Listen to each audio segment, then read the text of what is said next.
बहुत पुरानी बात है, जब राज्यों का भविष्य एक ही सिंहासन से तय होता था। ये महल सिर्फ पत्थरों से बना एक स्थल नहीं था, ये था शक्ति, न्याय और ज्ञान का प्रतीक। इस दरवाजे के पीछे छुपा था एक ऐसा राज जो हर किसी के लिए नहीं था। ये कोई साधारण सिंहासन नहीं था, ये था सिंहासन बत्तीसी। इस पर बैठने का अधिकार सिर्फ उसे मिलता था जो सच, न्याय और धर्म के मार्ग पर चलता हो। पर हर राजा इस सिंहासन के योग्य नहीं होता था। ये है महान राजा विक्रमादित्य जी का सिंहासन। इसे कहते हैं सिंहासन बत्तीसी। क्या है इस सिंहासन का ये राज? चलो देखें। हर कहानी किसी सिंहासन से नहीं शुरू होती। कभी कभी एक बिल्कुल साधारण गांव से शुरू होती है, जहां लोग अपनी जिंदगी शांति से जी रहे होते हैं और उन्हें अंदाजा भी नहीं होता कि जमीन के नीचे कोई बड़ा रहस्य छुप कर सो रहा है। जहां आज एक शांत गांव बसा हुआ था, कभी वहां मिट्टी के बड़े बड़े टीले हुआ करते थे। ये जमीन आम नहीं थी। कहते हैं कभी ये राजाओं की भूमि थी। बहुत समय बाद जब कुम्हार यहाँ मिट्टी खोदने लगे तो जमीन ने अपना राज दिखाना शुरू किया। मजबूत ईंटें, टूटी हुई मूर्तियां और घर गृहस्थी का सामान, जैसे कहीं कुछ दबा दिया गया हो।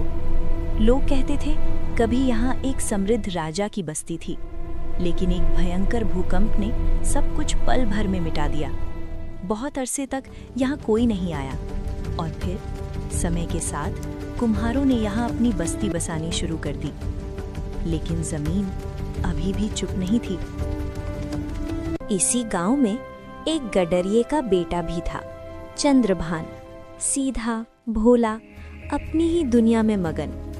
उसे क्या पता था कि उसके कदम एक दिन उसे उस जगह ले जाएंगे जहां से कहानी का रुख बदलने वाला था। चंद्रभान की आदत कि वो पशु चराते टाइम किसी भी टीले पर चढ़कर सो जाता था। एक दिन भी वो ऐसे ही टीले पर सो गया। फिर सोकर उठा तो उसे अजीब लगा और वो चिल्लाने लगा, कौन है यहाँ का राजा? बुलाओ उससे। क्या हुआ? ये आवाज कहाँ से आ रही है? ये कौन बोल रहा है? चंद्रभान! क्या हुआ?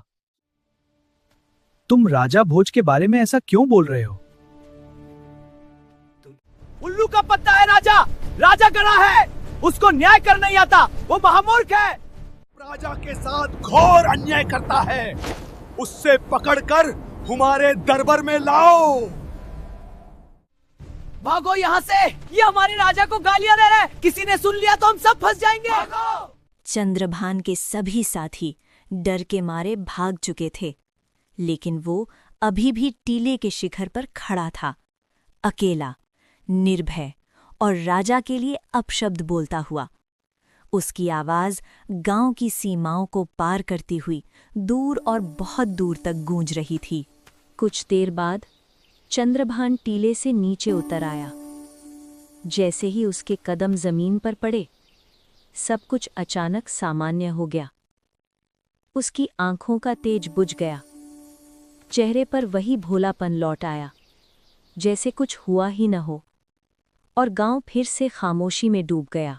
चंद्रभान जब अपने दोस्तों के पास पहुंचा तो उसे कुछ भी याद नहीं था, पर उसके साथी उसे देखकर जैसे जम से गए थे। उनकी आंखों में डर था और चंद्रभान के लिए सिर्फ एक ही सवाल, क्या हुआ? तुम मुझे ऐसे क्यों देख रहे हो? तुम अपने ही राजा को गालियां दे रहे थे। अगर किसी ने सुन लिया तो सिपाही पकड़ लेंगे। यहाँ से आज चंद्रभान के साथ कुछ अजीब हो गया। उसने जो कहा वो ठीक नहीं था। पता नहीं उस पर क्या चढ़ गया था।